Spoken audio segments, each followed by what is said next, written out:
Welcome to the Sharkpreneur podcast with Kevin Harrington and Seth Greene. Kevin Harrington is the inventor of the infomercial, one of the original sharks from the hit TV show Shark Tank, and has generated over $5 billion in TV and digital direct response sales. Seth Greene is the world's first trusted authority on cutting-edge direct response marketing, a best-selling author, and the only 3-time Marketer of the Year nominee.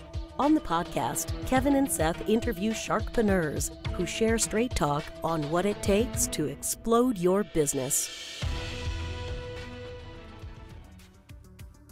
Why do so many businesses struggle while others seem to explode overnight? Do you wish you had the secret to this type of exponential growth?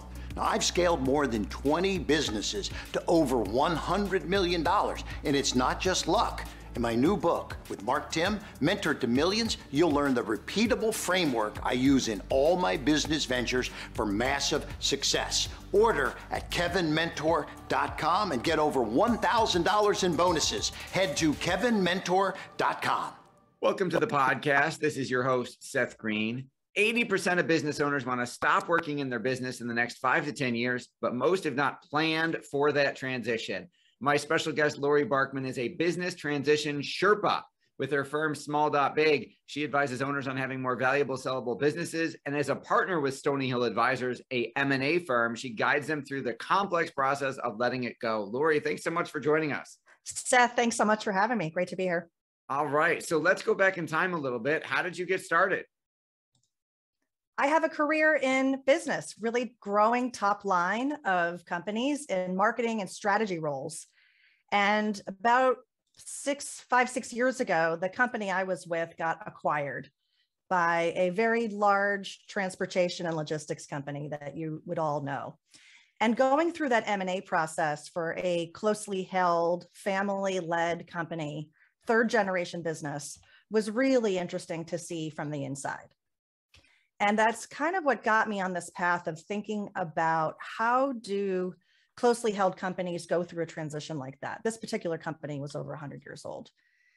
And so if we are entrepreneurs and we're building value in our companies, how do we go about building that value and then one day letting it go? So this whole idea around transition and succession and then maximizing the value we can get through this value creation process became essentially the basis of what I do today.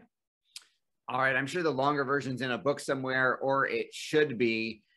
I mean, you were former CEO of a $100 million company with an exit to Fortune 50. So how did you start seeing that most business owners have no plan for that transition?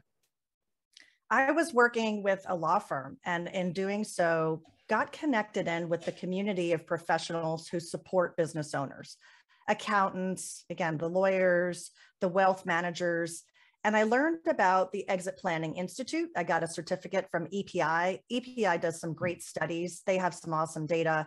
Other organizations have done some surveys of business owners. One of the things that we can kind of chuckle about is 100% of business owners are going to leave their company at some point, right? That's an absolute truth. Right, whether you want to leave or not, theoretically. You're going to leave at some point. So we can chuckle at that. But the part that's sort of serious here is what we say is either boots on or boots off. And so only 20% of business owners have a written formalized plan to transition. So that's not a very high percentage, given that we all know this is going to happen at some point. And I'm not talking about contingency plans. It's really important too. Like if you're incapacitated, of course, now, even with COVID, right? It's even more important. Who's going to run your business day to day if you're in the hospital, you're not able to be there?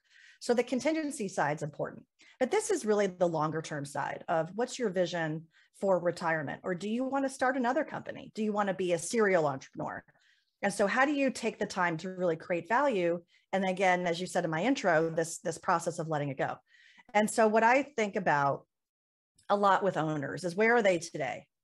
How do we measure where they are today? How do we benchmark that? How do we get a qualitative and quantitative perspective on that from 3 different aspects? The personal side, the personal readiness, the business side, right? The business readiness. How ready is that business to be involved in a transition of some sort?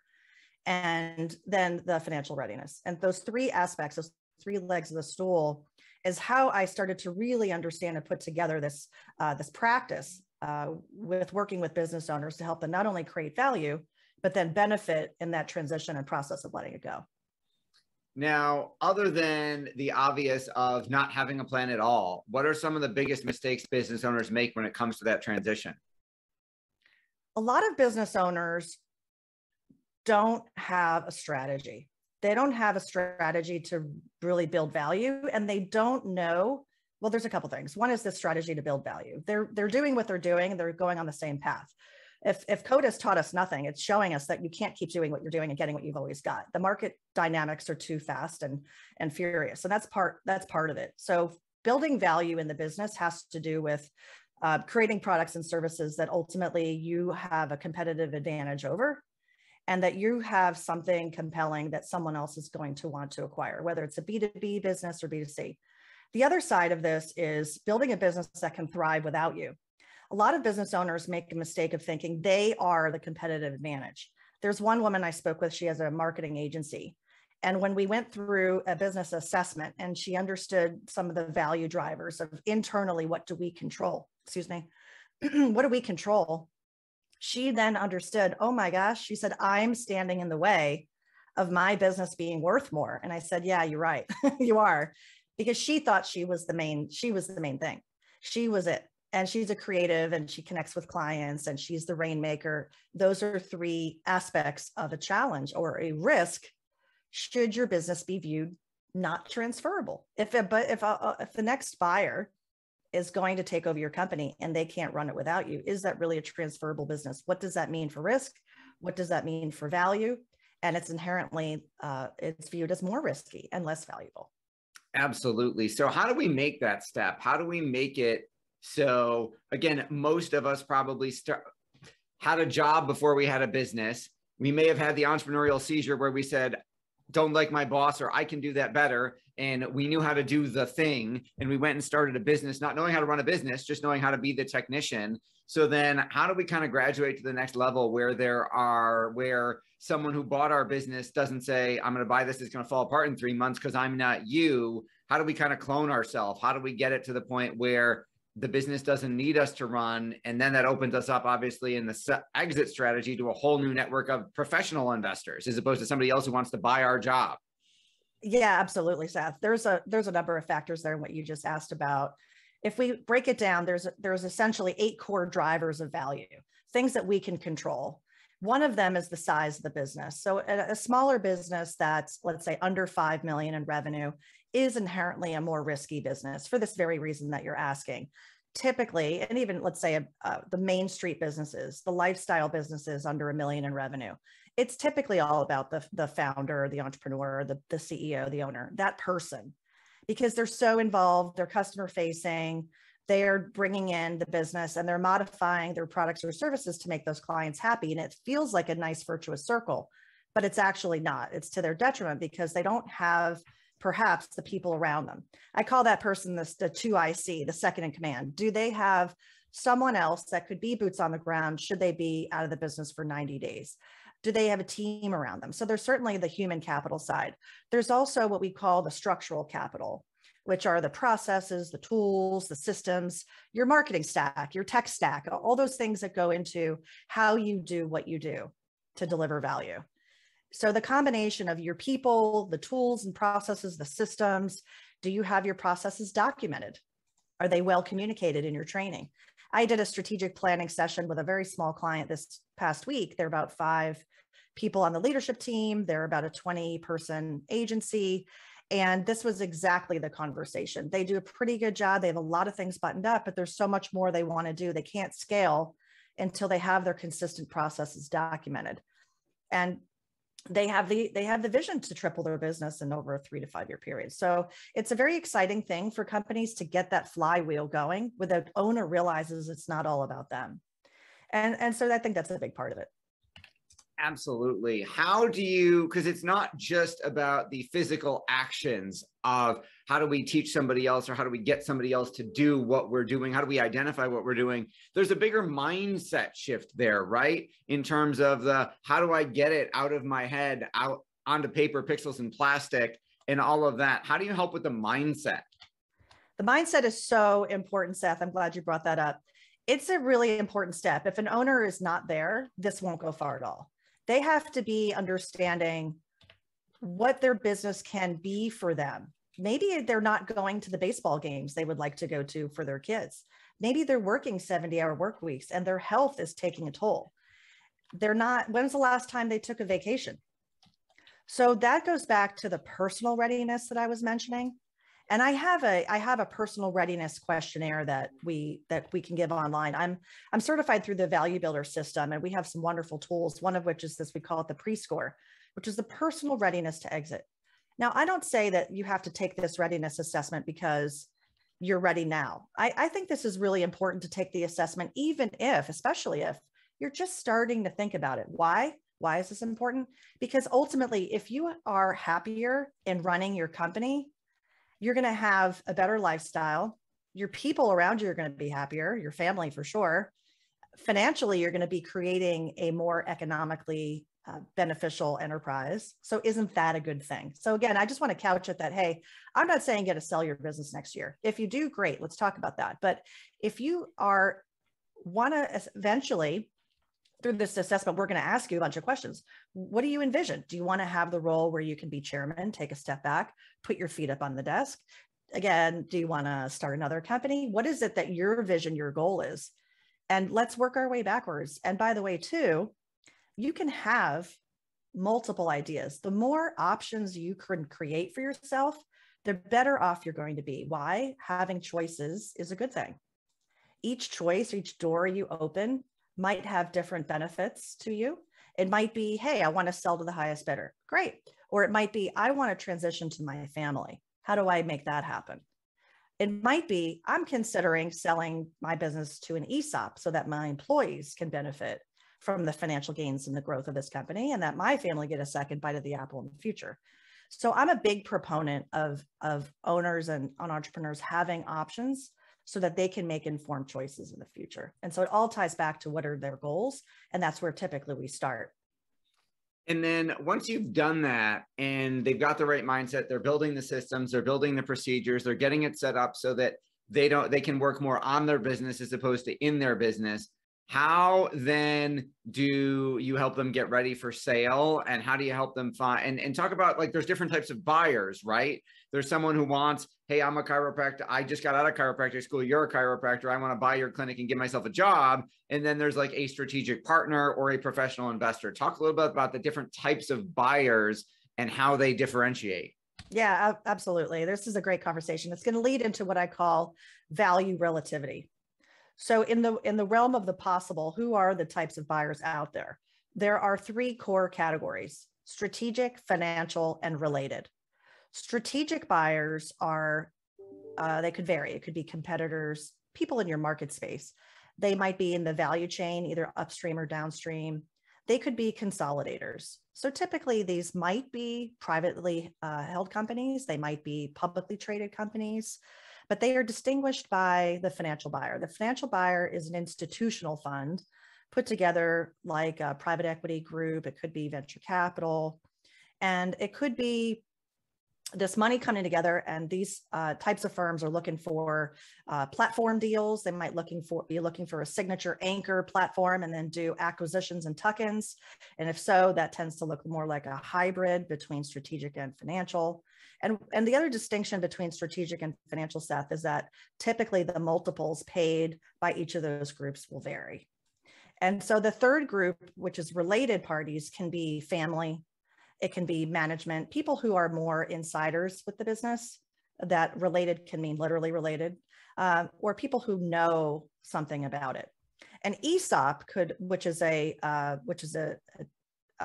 institutional type of thing. You have to raise money to pay for it through outside lending, but they are related parties. So it does fall under that third category. But that's been broad strokes that there's three core buckets. So this concept of value relativity is really important. As I said earlier, if a company is trying to understand what they're worth today in the market, in the private market, the answer is there's a lot of answers. A private company can have a determination of value that's infinite, because it's really how is risk and benefit perceived by the potential buyer. So that's where we start. However, that said, we do have ways to estimate what they might be worth, and we can do a range of value. One of the things that we start out with is the value builder assessment. I take an assessment of the business, they answer some financial questions based on these 8 drivers, and it gives us a range of value. It also gives us a potential of what that range might be should we work on improving some of these core aspects of the business. In a lot of cases, we can see the value of that business increase 70%, 100%, 150%. It's significant, especially when you're talking in the millions of dollars. So that's one part. The other part is, okay, if we take a step back and say, who might our likely acquirers be? In which bucket might they come from?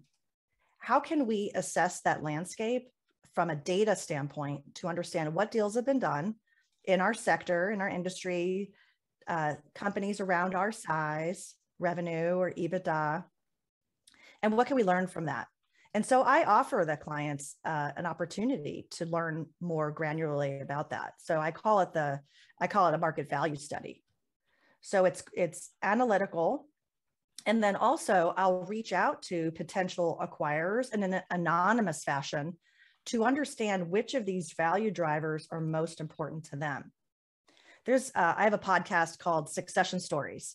And one of the guests recently talked about this and how he did it over a 5-year period. And he ended up pivoting the business from what was more one-time revenue, like ad hoc project-based revenue, to more recurring revenue. Why did he do that?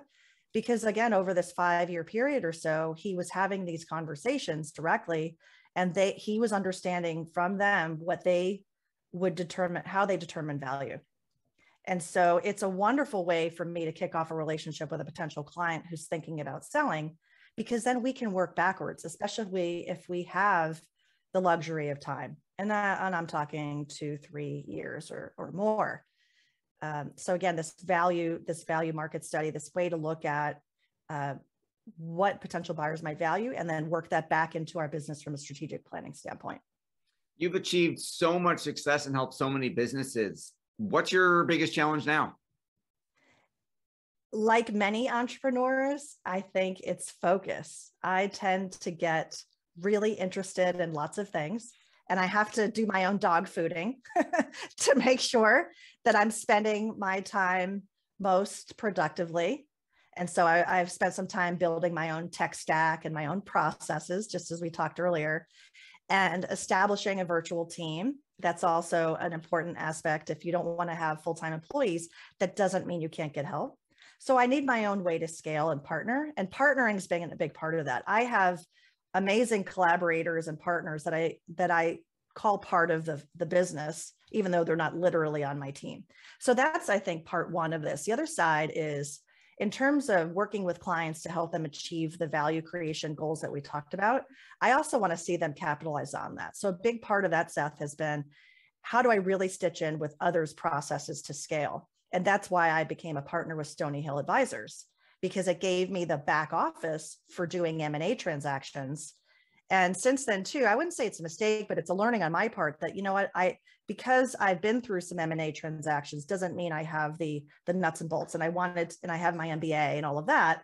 But I did find it really important to get some additional education. I just got certified from the Certified Mergers and Acquisitions Advisory Association. So I'm really proud about that. But again, I wouldn't call it a mistake, but I think sometimes we can get so into, we know everything and we can figure it out. And I realized, you know what, it's important to bring value to my clients in a way that enables me to scale, but also brings best practices in and enables me to improve and continue to learn. Your passion is obvious. What do you like best about what you're doing? I just love things that go up to the right. I think it's so exciting.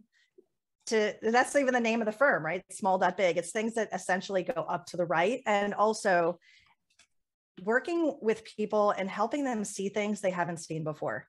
That's this aha moment that I just love. It's like when the light bulb goes on and I know that I've inherently, that one idea might have meant millions of dollars to them, I just really get proud about that. And then obviously being tied in their success with a deal is very satisfying.